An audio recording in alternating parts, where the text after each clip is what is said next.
Hey folks, welcome to the Tune of the Week. Thanks for joining me this week.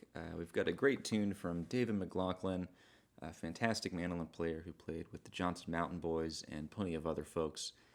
This is one that David wrote and recorded with the Johnson Mountain Boys on a couple of albums called the Maury River Blues. Now this particular arrangement comes from their album Let the Whole World Talk, but they also recorded this on the Live at the Old Schoolhouse record. Now there is a tab in the description below. I run a Patreon account, so for just $3 a month you can get tabs and backing tracks to all of the videos and lessons that I've got here on YouTube. And there's also a subscription for $8 a month, which includes some bonus lessons that I post each month just on Patreon. So once again, this is Maury River Blues by David McLaughlin. Let's go ahead and dive in. All right, so getting started here, this tune is in the key of A minor.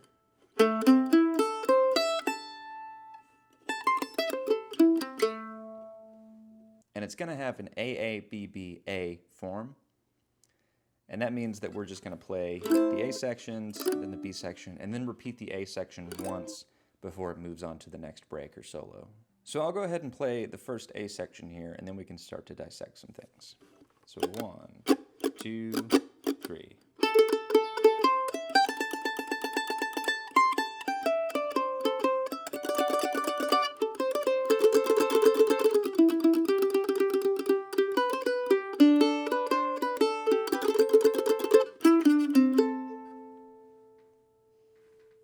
Now that's the whole A section, and we're going to repeat that, and for the most part it's going to be the same, but the second time through there are a few little nuances that will be different, and we'll get to those here in a second.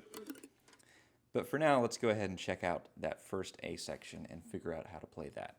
So I'm starting out on these pickup notes here, leading with my ring finger on the 7th fret of the D string on that A note. And I'm just playing these swung 8th notes, almost in triplet form, but... And we're just going to start out by playing this arpeggio. And when we get to that A, we're going to hammer on from the G note. So that's going to sound something like this all together. 1, 2, 3.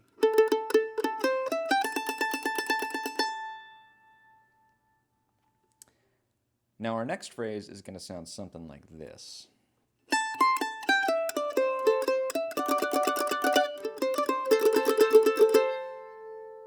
So if we break that in half, the first half will sound something like this.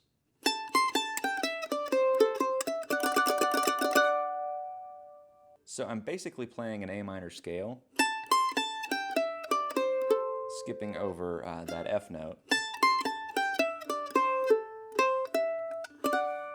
And then I'm landing on this D, and with my index finger, I'm grabbing this F sharp note up here on the E string. That's the 2nd fret of the E string.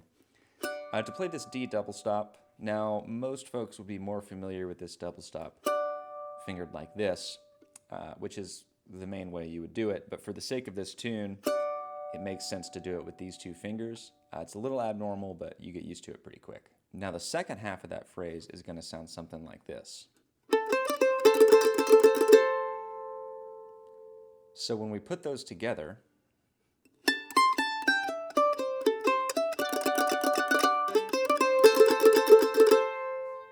going to sound something like that. Now moving on, we're going to do a continuous tremolo with our ring finger. Just like that. So when we get down here, we're going to switch to our index. But basically, we're going to start on this A minor double stop. So I've got the 7th fret and the 3rd fret. That's the A and the C note.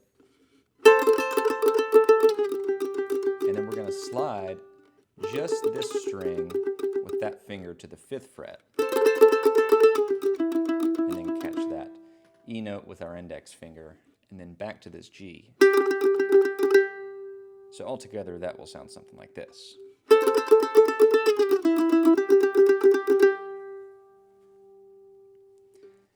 And from there on, we're just going to play this phrase.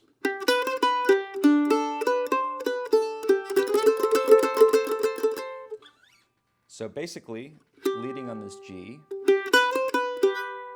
I'm kind of playing this G chord shape right here.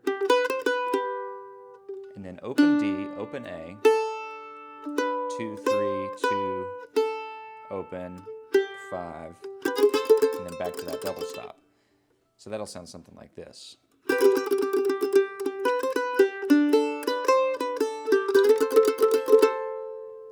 And then our tag on that is going to sound like this. And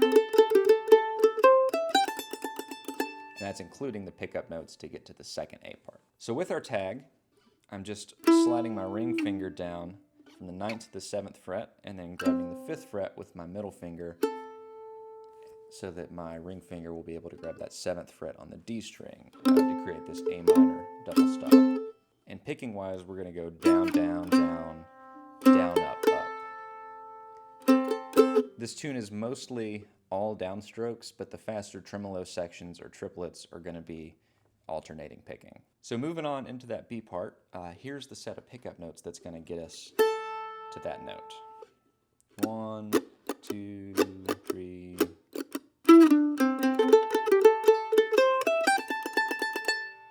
So we're sliding down here. And that little phrase is just those 2 sets of notes.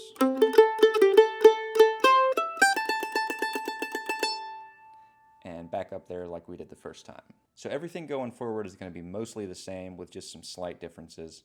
So I'll just play it and I'll highlight those differences when we get there.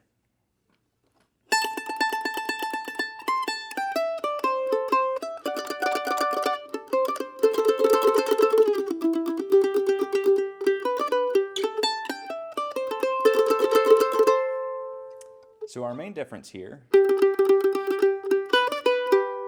is that instead of fretting that 3rd fret there on that lick, we're going to fret the 5th fret. And then we're going to go straight to this lick. So that's going to sound like this.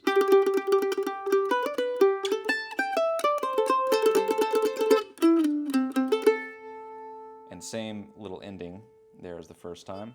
And now it's time to go to the B section, but before we do that, I'm going to play both of these A sections through slowly to kind of put all of this in context. So 1, 2, 3.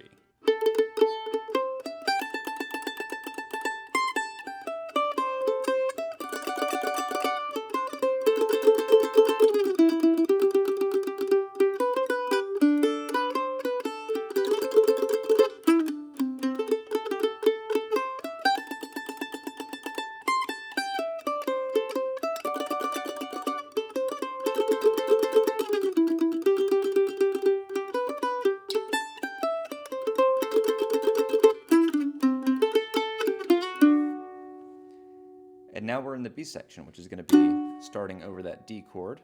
So this B section is pretty short and simple. I'll go ahead and play it all the way through once, and then we'll break it down.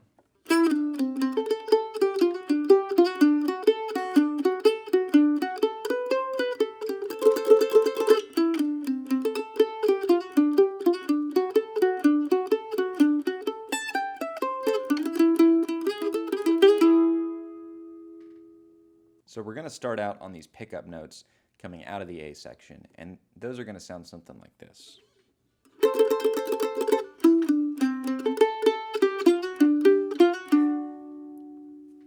And once we've landed on this D note, we'll start the actual melody of the B section, and that can kind of be condensed to this phrase.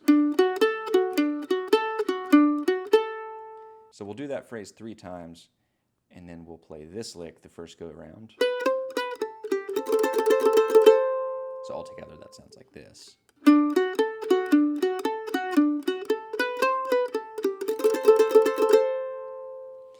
So fingering-wise, that's a little tricky. You're going to have to use your pinky here on the 9th fret and your index finger here on the 3rd. But that's a very doable stretch, no matter how small your hands are. So just give it a shot, and it might be uncomfortable at first, but you'll be able to work it out pretty soon. So once again, that first round through is like this.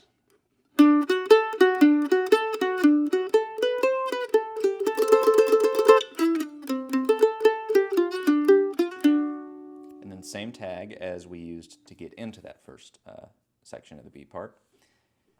And now the second section is quite the same, except we're going to end up over this E chord. So I'll play that second section once right now, and then we'll break it down.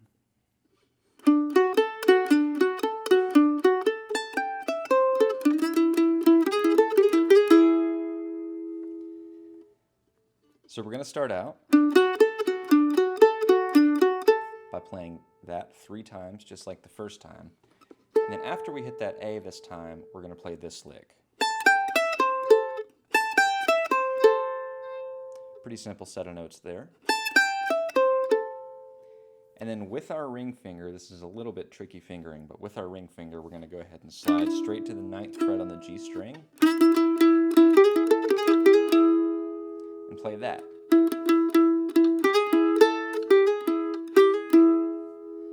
Now I'm sliding from the 5th to the 6th fret there pretty quickly. But just give that a try, and I'm sure you'll be able to do it. And that's pretty much the B part. It's a really short section, almost more of a bridge than anything else. I'll go ahead and play it once more all together, just so you can hear it in context. So 1, 2, 3, 4.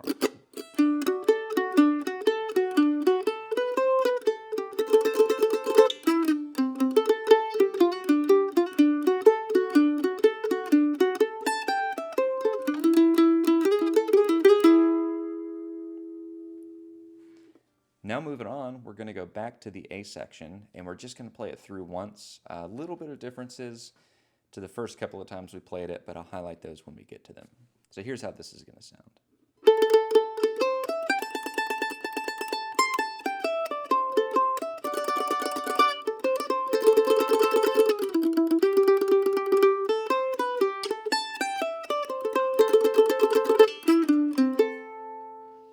So really, once we're on that G, we're going to play that lick, the A note, that open A string, and then C, B, G, which is 3, 2, 5 on the A and the D string, and then straight to that 7th fret,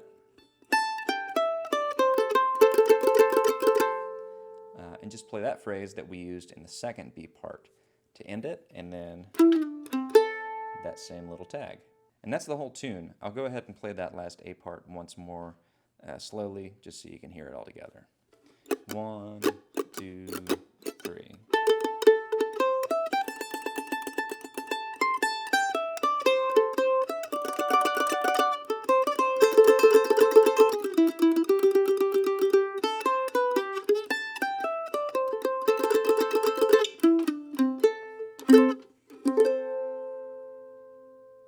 Well, thanks for joining me this week.